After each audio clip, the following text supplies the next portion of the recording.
Welcome on ambition nursing classes. So दोस्तों, आज हम साइकेट्री को कंटिन्यू करते हैं। आज बात करते हैं मोटर डिसऑर्डर के बारे में। तो बात करते हैं बेसिकली जो मोटर डिसऑर्डर होता है वो साइकेट्रिक डिसऑर्डर में आता है। साइकेट्रिक कंडीशन ही है मोटर डिसऑर्डर भी। तो बात करते हैं मोटर डिसऑर्डर। तो जो मोटर होता है उसको दूसरा किस नाम से जानते हैं? कोनेशन। दूसरा जो नाम है मोटर का, मोटर फंक्शन का, वो क्या है? कोनेशन। मोटर को किस नाम से जाना? कोनेशन के बारे में। ठीक, अब बात करते हैं कि जो मोटर होता है, मोटर के फंक्शन क्या होते हैं बेसिकली। अब बात करते हैं मोटर फंक्शन। मोटर डिसऑर्डर से पहले हम पढ़ते हैं मोटर फंक्शन के बारे में कि मोटर फंक्शन क्या होता है। ठीक, तो इसमें बात करी मोटर फंक्शन। जो बेसिकली मोटर के फंक्शन होते हैं वे दो फंक्शन होते हैं मोटर के। फर्स्ट जो फंक्शन होता है उसको बोलते हैं स्पीच स्पीच और जो सेकंड होता है उसको बोलता है मूवमेंट। ठीक, हमने क्या बताया आपको कि जो मोटर होता है उसको किस नाम से जाना? कोनेशन के नाम से जाना। जो मोटर फंक्शन होते हैं वो क्या क्या होते हैं? एक तो स्पीच, ये भी एक मोटर फंक्शन में ही। एक मूवमेंट, चलना फिरना, ये भी किस चीज में है? ये भी एक मोटर ही फंक्शन है। तो बात करते हैं मोटर डिसऑर्डर के बारे में कि मोटर डिसऑर्डर क्या होता है। मोटर डिसऑर्डर, तो जो मोटर के डिसऑर्डर होते हैं बेसिकली वे दो टाइप के होते हैं मोटर के डिसऑर्डर। ठीक, मोटर के डिसऑर्डर क्या हुआ? या तो बंदा क्या कर रहा है? स्पीच, बोल ज्यादा रहा है, या तो ज्यादा बोल रहा है या ज्यादा हाइपर एक्टिविटी कर रहा है, या उसका जो मूवमेंट है वो इंक्रीज है। ठीक, हमने आपको दो कंडीशन बताई कि मोटर डिसऑर्डर की दो कंडीशन होती है। या तो बंदा बोलता ज्यादा रहता है, चलना फिरना उठना इस तरह से कंडीशन करता है, ज्यादा बोलना, क्या हाल है तेरे, इस तरीके से बात करता है, या किसी को मारना चलना कूदना इस तरीके से कंडीशन करता है, उसको बोलता है ये एक मोटर डिसऑर्डर में आते हैं। एक कंडीशन दूसरी क्या होती है कि जो उसके स्पीच है वो डिक्रीज है, डिक्रीज स्पीच, स्पीच डिक्रीज रहती है इस कंडीशन में। और जो मोटर होता है, मूवमेंट होता है, वो भी क्या रहता है? डिक्रीज रहता है इस कंडीशन में। तो मोटर डिसऑर्डर के दो फंक्शन बताए हैं हमने आपको। मोटर के दो फंक्शन है, एक स्पीच एक मूवमेंट। तो अगर मोटर डिसऑर्डर की बात करते हैं तो इसमें क्या हुआ? एक कंडीशन में स्पीच ज्यादा ज्यादा बातचीत करेगा, मूवमेंट ज्यादा ज्यादा चलेगा कूदेगा फिरेगा, इस तरह से कंडीशन करेगा। ठीक, एक क्या है? डिक्रीज स्पीच और डिक्रीज मूवमेंट। एक कंडीशन में दोनों चीज क्या हो रही है? डिक्रीज, एक कंडीशन में दोनों चीज क्या हो रही है? इंक्रीज। तो ये एक मोटर डिसऑर्डर हुआ। ठीक, इसके बाद बात करते हैं अगर कंडीशन क्या कर रहा है बंदा? ज्यादा बातचीत कर रहा है किसी से, जिस तरीके से बातचीत करना, बोलना, या कहना क्या हाल है तेरे, इस तरीके से मतलब क्वेश्चन बाय क्वेश्चन करना ज्यादा किसी से, या किसी के एडवांस में बोलना। ठीक, या मूवमेंट में कोई हाइपर एक्टिविटी करना किसी कंडीशन में, जिस तरीके से किसी का मार दिया, कूदना चलना एडवांस में चलना, इस तरीके से मूवमेंट भी इंक्रीज हो रहा है। तो मोटर डिसऑर्डर में अगर बंदा क्या है? एक पर्सन है ये, इसमें इसके अंदर क्या है? ये ज्यादा बोलता है, ज्यादा हंसता है, ज्यादा रोता है, इस कंडीशन है। और ज्यादा ही मूवमेंट करता है, चलता है कूदता है फिरता है नाचता है खेलता है, इसी कंडीशन। तो इस कंडीशन को हम क्या बोलते हैं? Hyper activity. तो इस डिसऑर्डर को क्या बोलते हैं हम? Hyper activity. तो इस कंडीशन को हमने क्या बताई? Hyper activity. क्योंकि जो भी काम कर रहा है ना वो ज्यादा हाइपर में कर रहा है, बोल ज्यादा रहा, खेल ज्यादा रहा, लड़ ज्यादा रहा, इस तरह की कंडीशन को बोलते हैं हाइपर एक्टिविटी। अब बात करते हैं कि स्पीच कम है। यहां पर एक पर्सन है, उसमें क्या कर रहा है? वो बोल कम रहा है और उसके जो मूवमेंट फंक्शन है वे भी क्या है? कम है। तो इस कंडीशन को क्या बोलते हैं? Hypo activity. इस कंडीशन को क्या बोलते हैं? Hypo activity. सो मैंने आपको बताया कि दो डिसऑर्डर हुए, एक तो हुआ हाइपर एक्टिविटी करना, एक हो गया हाइपो एक्टिविटी करना। तो बेसिकली जो मूवमेंट डिसऑर्डर के होते हैं, जो मोटर डिसऑर्डर के होते हैं, कोनेशन डिसऑर्डर में दो डिसऑर्डर देखने को मिलते हैं। एक निको हाइपर एक्टिविटी, एक हुआ हाइपो एक्टिविटी। हाइपर एक्टिविटी जो भी काम करेगा ज्यादा करेगा, और हाइपो एक्टिविटी जो भी काम करेगा कम करेगा। अगर बंदे को क्या है? अगर बंदे को हाइपो एक्टिविटी है, हाइपो एक्टिविटी का डिसऑर्डर है, मोटर डिसऑर्डर में उस बंदे को हाइपो एक्टिविटी है, तो इस कंडीशन के इस मैनेजमेंट में हम पेशेंट को क्या ड्रग ऑफ चॉइस देंगे? इसका मैनेजमेंट किस तरीके से कर सकते हैं पेशेंट को? जो इसका मैनेजमेंट देते हैं वो देते हैं हम लोरेजेपाम। लोरेजेपाम इस कंडीशन में, क्योंकि जो इसकी एक्टिविटी है वो लो है, तो L4 लोराजेपाम। तो जो ड्रग ऑफ चॉइस देते हैं हाइपो एक्टिविटी के केस में, हाइपो एक्टिविटी डिसऑर्डर के केस में, वो देते हैं लोरेजेपाम। अब बात करते हैं हाइपर एक्टिविटी। अगर बंदा हाइपर एक्टिविटी कर रहा है तो इस मैनेजमेंट में क्या देते हैं? अगर किसी को हाइपर एक्टिविटी का डिसऑर्डर है, मूवमेंट डिसऑर्डर में, मोटर डिसऑर्डर में हाइपर एक्टिविटी का डिसऑर्डर है, तो इस कंडीशन के मैनेजमेंट में क्या देते हैं? H4 हेरोपेरिडोल। हेलोपेरिडोल। तो इस कंडीशन में हम जो ड्रग ऑफ चॉइस देते हैं वो देते हैं हेलोपेरिडोल और इस कंडीशन में देते हैं हाइपो एक्टिविटी में लोराजेपाम। तो अब बात करते हैं कि हाइपो एक्टिविटी को दूसरे किस नाम से जानते हैं और हाइपर एक्टिविटी को दूसरा किस नाम से जानते हैं। अगर बात करते हैं हाइपर एक्टिविटी के बारे में कि हाइपर एक्टिविटी कर रहा है कोई बंदा, तो इस कंडीशन को दूसरा जो नाम से जानते हैं वो जानते हैं कैटाटोनिक एक्साइटमेंट। इसको क्या नाम से जानते हैं? Catatonic excitement. इसी कंडीशन का, इसी चीज का दूसरा नाम क्या है? Catatonic excitement. अगर बंदा मूवमेंट डिसऑर्डर ज्यादा है, मूवमेंट फंक्शन ज्यादा है, स्पीच फंक्शन ज्यादा है, तो इस कंडीशन को क्या बताया? Hyper activity. और हाइपर एक्टिविटी को किस नाम से जाना? दूसरे कैटाटोनिक एक्साइटमेंट। कैटाटोनिक एक्साइटमेंट में मैंने आपको क्या बताया कि इसमें बंदा क्या करेगा? इसमें क्या करेगा? उसके स्पीच, जो उसकी स्पीच है, स्पीच ज्यादा रहेगी बंदे की, उसकी जो मूवमेंट फंक्शन है, जो उसके मूवमेंट है, वो भी क्या रहेगी? ज्यादा रहेगी। इसी कंडीशन को क्या बताया? इसी कंडीशन को हमने बताया कैटाटोनिक एक्साइटमेंट। बट अगर बेसिकली देखे, जो कोई बंदा ज्यादा बोलता है, ज्यादा लड़ता है, ज्यादा बातचीत करता है, ज्यादा खेलता है, तो ये एक नॉर्मल कंडीशन है या एबनॉर्मल कंडीशन है? बेसिकली अगर देखें तो इस कंडीशन को, ये एबनॉर्मली कंडीशन है। ये किसी कंडीशन है, ये एक एबनॉर्मल कंडीशन है। ये किसी कंडीशन है, ये एक एबनॉर्मल कंडीशन है। एबनॉर्मल कंडीशन ये एक किस चीज में आती है? ये एक एबनॉर्मल एक्टिविटी में आती है। बेसिकली एक एबनॉर्मल एक्टिविटी हुई, अगर ज्यादा बोलेगा या ज्यादा मूवमेंट करेगा तो एबनॉर्मल एक्टिविटी हुई। हमने बात बताया कि हाइपर एक्टिविटी का दूसरा नाम कैटाटोनिक एक्साइटमेंट, और हाइपर एक्टिविटी का दूसरा नाम क्या बोलेंगे? जिसको बोलते हैं कैटाटोनिक स्टूपर। इसको बोलते हैं कैटाटोनिक स्टूपर। अब बात करते हैं इसको कैटाटोनिक स्टूपर क्यों कहते हैं? क्यों इसलिए कहते हैं कैटाटोनिक स्टूपर, क्योंकि इसकी जो स्पीच है वो क्या है? स्पीच भी इसकी कम ही है, डिक्रीज है। इसके जो मूवमेंट है, मूवमेंट फंक्शन है, वो क्या है? वो भी क्या है? वो डिक्रीज ही है। तो इसी कंडीशन को हमने क्या बताया कि ये एक कैटाटोनिक स्टूपर के नाम से जाना। ठीक, बट ये जो कंडीशन है, कम बोलना, कम हंसना, कम खेलना, कम कूदना, कम लड़ना, कम पीटना, ये भी एक एबनॉर्मल कंडीशन है। तो इस कंडीशन को भी हमने नाम दे दिया कि ये भी कंडीशन एक एबनॉर्मल कंडीशन है। ये भी एक एबनॉर्मल एक्टिविटी में ही आता है। तो मोटर डिसऑर्डर से, मोटर फंक्शन से हमको दो एबनॉर्मल कंडीशन मिली। ज्यादा, अगर कोई ज्यादा एक्टिविटी कर रहा है, मोटर स्पीच के फंक्शन ज्यादा कर रहा है, वो भी एक एबनॉर्मल कंडीशन है, और कम कर रहा है, वो भी एक एबनॉर्मल कंडीशन है। तो अगर इन एबनॉर्मल कंडीशन को एक जगह मिला के देखें कि ये एबनॉर्मल कंडीशन है, एबनॉर्मल एक्टिविटी है, ये दोनों की दोनों क्या है? इन दोनों कॉम्बिनेशन क्या बना? ये दोनों जो कंडीशन है, ये किसी कंडीशन है, ये एक एबनॉर्मल कंडीशन है, एबनॉर्मल एक्टिविटी है, एबनॉर्मल एक्टिविटी। तो ये कैसी एक्टिविटी है? ये एक एबनॉर्मल एक्टिविटी है। अब तो बेसिकली एबनॉर्मल के लिए हम क्या वर्ड यूज करते हैं? एक स्पेसिफिक वर्ड जो साइंस के द्वारा दिया गया, वो वर्ड यूज करते हैं हम। एबनॉर्मल के यूज करते हैं डिस, और एक्टिविटी के लिए एक्टिविटी। तो इस कंडीशन को हम क्या मान सकते हैं? This activity. डिस एक्टिविटी, तो इस कंडीशन को मान सकते हैं डिस एक्टिविटी। तो ये क्या हुआ? हमको इन दो चीज से क्या है, जैसे भी ये मोटर के डिसऑर्डर है, ये एक क्या है? डिसऑर्डर का मतलब क्या होता है? डिसफंक्शन, और डिसफंक्शन का मतलब डिस एक्टिविटी। कोई भी काम वो डिस एक्टिविटी है। तो यहां पर साबित हो गया है कि हाइपर एक्टिविटी करना या हाइपो एक्टिविटी करना, ये एक मोटर डिसफंक्शन है, मोटर डिस एक्टिविटी है, मोटर की डिस एक्टिविटी है। तो इसी एक्टिविटी को किस नाम से दे दिया हमने? This activity. अब बात करते हैं, हम एक टर्म यूज करते हैं हाइपो एक्टिविटी। इसे ऑल ओवर आप कंप्लीट कर लीजिए, राइट डाउन कर लो। ठीक, अब आगे करते हैं कि हाइपो एक्टिविटी और हाइपर एक्टिविटी में क्या होता है। ठीक, देखते हैं।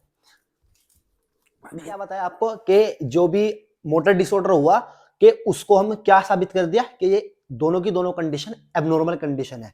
हाइपर एक्टिविटी एबनॉर्मल कंडीशन है और हाइपर एक्टिविटी एबनॉर्मल कंडीशन है। ये क्या है? डिस एक्टिविटी के नाम से इसको घोषित कर दिया कि इन एक्टिविटी को हमने क्या कह दिया? Dish activity.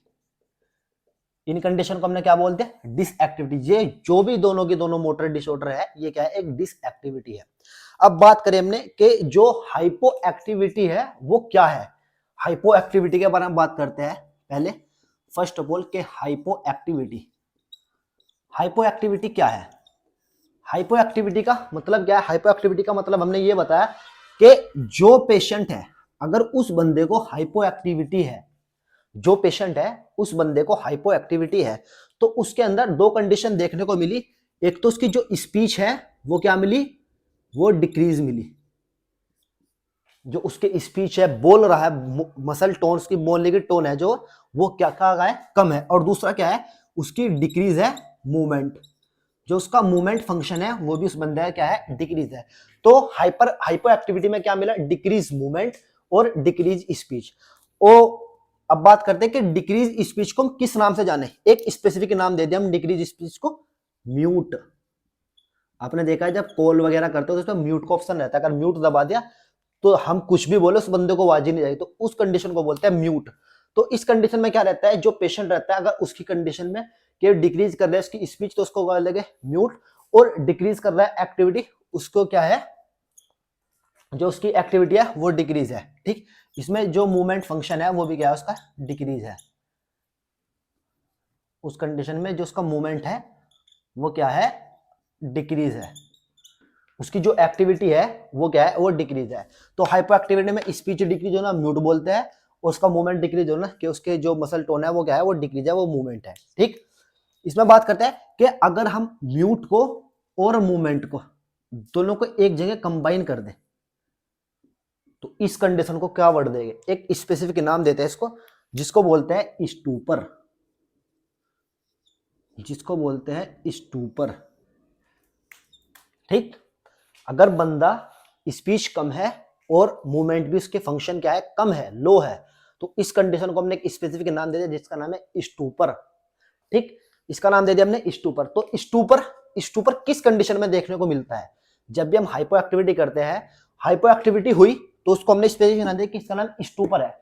अब स्टूपर किस कंडीशन में देखने को मिलता है? जो स्टूपर देखने को मिलता है, सीन इन स्टूपर, जो स्टूपर सीन देखने को मिलता है हमको किस कंडीशन में देखने को मिलता है? वो मिलता है स्ट्रेसफुल सिचुएशन, वो देखते हैं स्ट्रेस में देखने को मिलता है। ठीक, जब भी किसी बंदे को स्टूपर हुआ तो वो किस चीज में देखने को मिलेगा? स्ट्रेस कंडीशन में उसको स्टूपर देखने को मिलेगा। अगर किसी बंदे को स्ट्रेस है, स्ट्रेस के कारण स्टूपर हुआ, अब हम बात करते हैं कि जो हमने बताया कि डिक्रीज हाइपो एक्टिविटी हो जाना तो उसको बोलते हैं स्टूपर, और स्टूपर बेसिकली स्ट्रेस वाली सिचुएशन में देखने को मिलता है। अब बात करते हैं कि जो स्टूपर है वो बेसिकली दो चीज से मिलकर, मतलब दो चीज में देखने को मिला। स्टूपर की कंडीशन बात करते हैं, स्टूपर, स्टूपर हमने बताया कि स्ट्रेस में देखने को मिलता है, बट स्टूपर दो कंडीशन की, दो कोज के कारण स्टूपर हो सकता है। यह तो हो गया, फर्स्ट हो गया स्ट्रेस के कारण, स्ट्रेस के कारण स्टूपर हो सकता है। दूसरा क्या होता है कि उसके अंदर ऑर्गेनिक कोज, ऑर्गेनिक ऑर्गेनिक कोज, ऑर्गेनिक कोज में मतलब वगैरह मान लीजिए कि हमारी बॉडी के अंदर कैल्शियम का लेवल कम हो गया, कैल्शियम की मात्रा कम होगी, इस कारण भी वो बोल रहा है कम, क्योंकि उसके अंदर वीकनेस आ गई, चल कम रहा है, खेल कम रहा है, कूद कम रहा है, इस तरह की कंडीशन को बोलते हैं ऑर्गेनिक कोज। स्टूपर दो कंडीशन के कारण हुआ, एक तो स्ट्रेस के कारण स्टूपर हुआ और एक ऑर्गेनिक कोज के कारण स्टूपर हुआ। ठीक, अगर बात करिए हमने स्टूपर किसके कारण हुआ? स्ट्रेस के कारण स्टूपर हुआ, हाइपो एक्टिविटी स्ट्रेस के कारण हुई, तो इसके मैनेजमेंट में हम उस पेशेंट को क्या देते हैं? उसके मैनेजमेंट में देते हैं हम लोरेजोपाम। इस कंडीशन में देते हैं, ये कंडीशन किस चीज से? Resolve bye लोरेजापाम। लोरेजापाम एक ड्रग होती है, अगर किसी बंदे को स्टूपर हुआ, कैटाटोनिक स्टूपर हुआ ड्यू टू स्ट्रेस, स्ट्रेस के कारण, तो उस कंडीशन में जो हम ड्रग देते हैं वो देते हैं लोरेजापाम। ठीक, अगर बंदे को ऑर्गेनिक कोज के कारण क्या हुआ, अगर किसी को ऑर्गेनिक कोज के कारण स्टूपर हुआ तो उस कंडीशन में उसको ड्रग क्या देते हैं?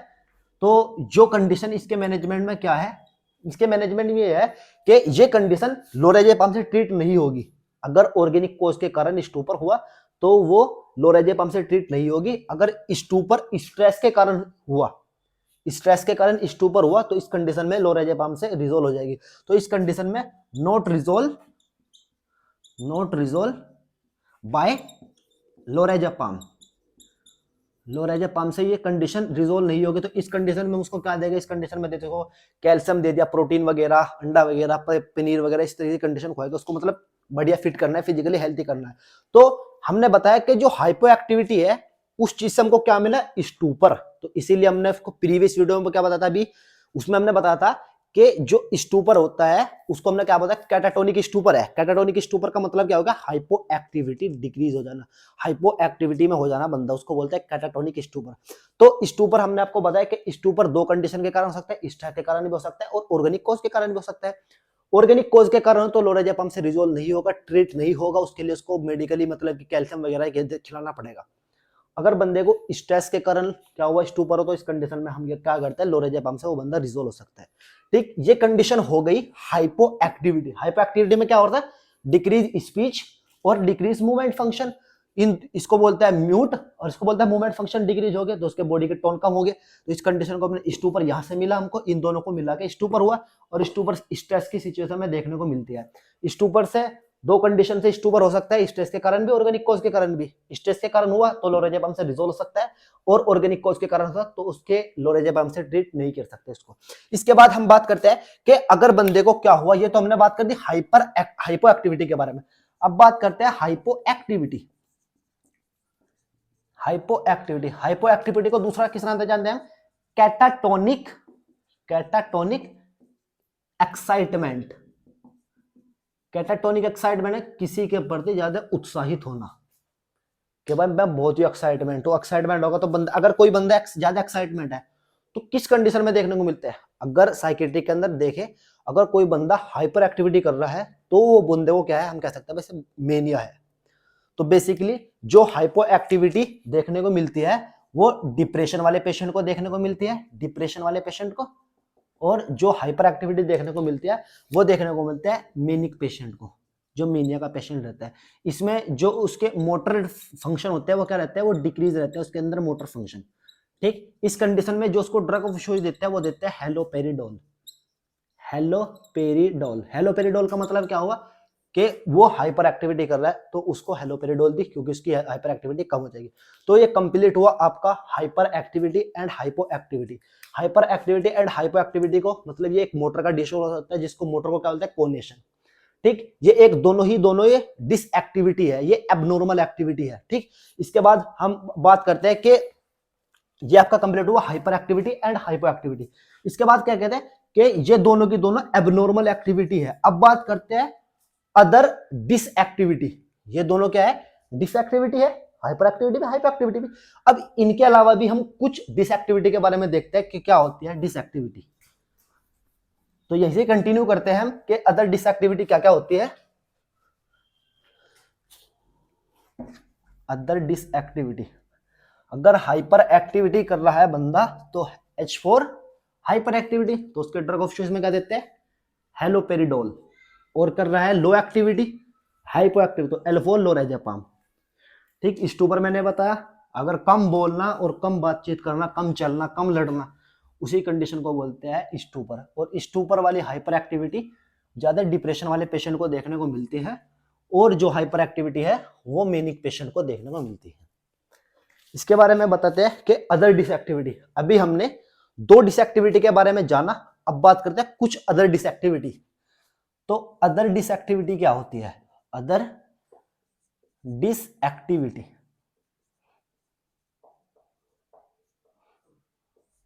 तो जो अदर डिसएक्टिविटी होती है, जो फर्स्ट एक्टिविटी होती है उसको बोलते हैं कैटालेप्सी। कैटालेप्सी, कैटालेप्सी का मतलब क्या होता है, same posture for a long time, for a long period, same body posture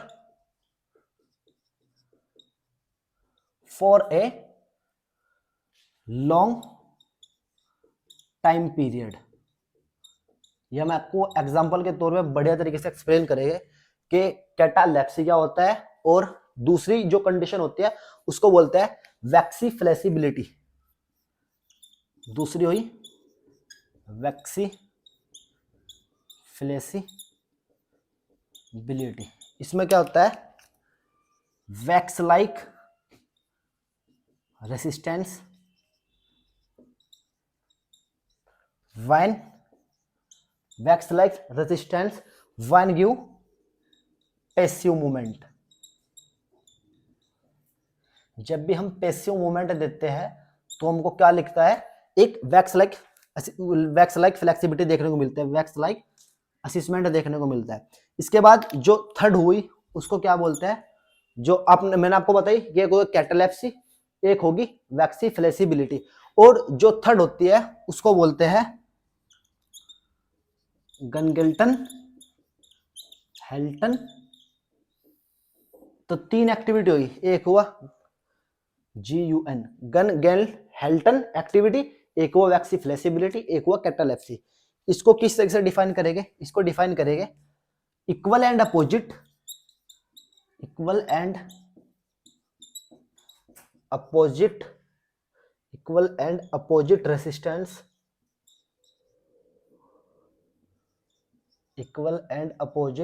resistance, when give passive movement.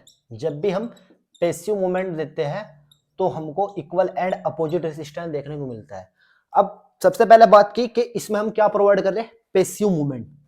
Passive movement क्या होता है और एक्टिव मूवमेंट क्या होता है। एक्टिव मूवमेंट होता है कि अगर आप एक बार आप आ जाओ सर जी, आजा, तो मतलब एग्जांपल के तौर से बताइए कि कैटालेप्सी और क्या अदर डिसएक्टिविटी में क्या हाइपो एक्टिविटी और कैटालेप्सी क्या होता है, वैक्सी फ्लेक्सिबिलिटी क्या होता है, और गैंग-हेल्टन क्या होता है। वैक्सी का मतलब होता है वैक्स लाइक, और फ्लेक्सी का मतलब होता है फ्लेक्शन। फ्लेक्शन का मतलब क्या हुआ, देख जिस तरीके से अगर कोई बंदा, जिस तरीके से ये इन सर जी का हैंड है, ठीक, अगर मैं इसको अपनी तरफ खींचूं तो इसको बोलते हैं एक्सटेंशन, और इसको इनकी तरफ मूव करूं इसको बोलते हैं फ्लेक्शन। इसी कंडीशन को बोलते हैं फ्लेक्शन।